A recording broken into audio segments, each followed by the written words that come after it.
अपमान का बदला।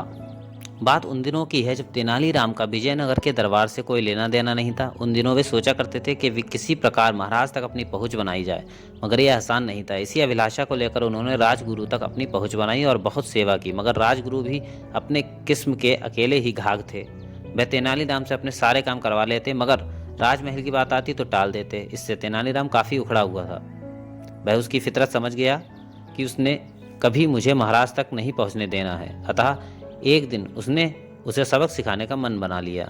एक बार राजगुरु नदी पर नहाने गए। किनारे पर जाकर उन्होंने वस्त्र उतारे और पानी में उतर गए। तेनालीराम उसके पीछे पीछे था। वह वृक्ष की ओट में छिप गया और जैसे ही राजगुरु ने अपनी नाक बंद करके पानी में गोता लगाया, वैसे ही उसने उनके कपड़े उठा लिए और जाकर पेड़ के पीछे छिप गया। कुछ देर बाद जब राजगुरु नहाकर किनारे की ओर बढ़े तो अपने कपड़े वहां ना पाकर ठिठक गए। वे चिल्लाए, अरे ये कौन है? मेरे वस्त्र किसने उठाए हैं?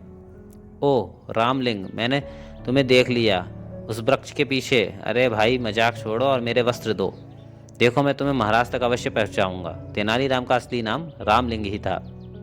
बाद में अपनी ननिहाल तेनाली में रहने के कारण वह तेनालीराम कहलाए, क्योंकि बचपन से लेकर जवानी तक का उनका समय अपनी ननिहाल में ही बीता था।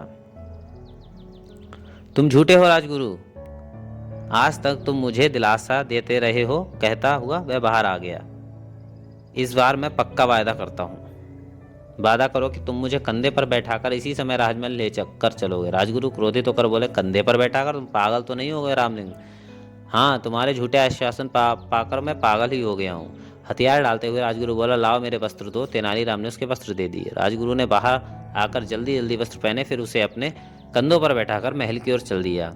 जब राजगुरु नगर में पहुंचे तो लोग यह विचित्र दृश्य देखकर हैरान रह गए। लड़के सीटियां और तालियां बजाते हुए उनके पीछे पीछे चलने लगे। चारों ओर शोर मच गया, राजगुरु का जुलूस देखो, राजगुरु का जुलूस।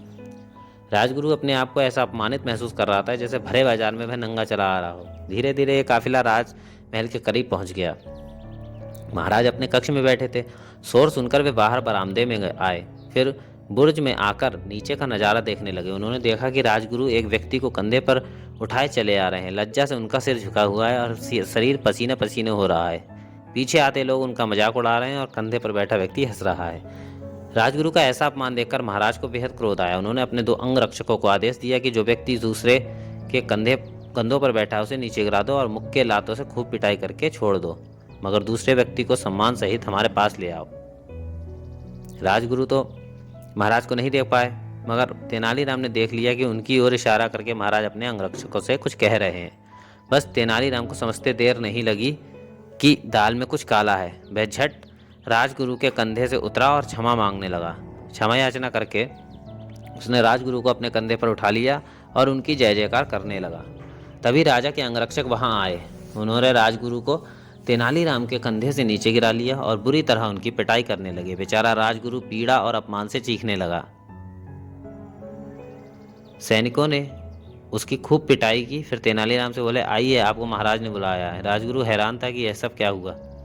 अंगरक्षक तेनालीराम को लेकर महाराज के पास पहुंचे तो उसे देखकर महाराज भी बौखला। यह किसे ले आए? हमने कहा था कि ऊपर वाले की पिटाई करें और नीचे वाले ले आए।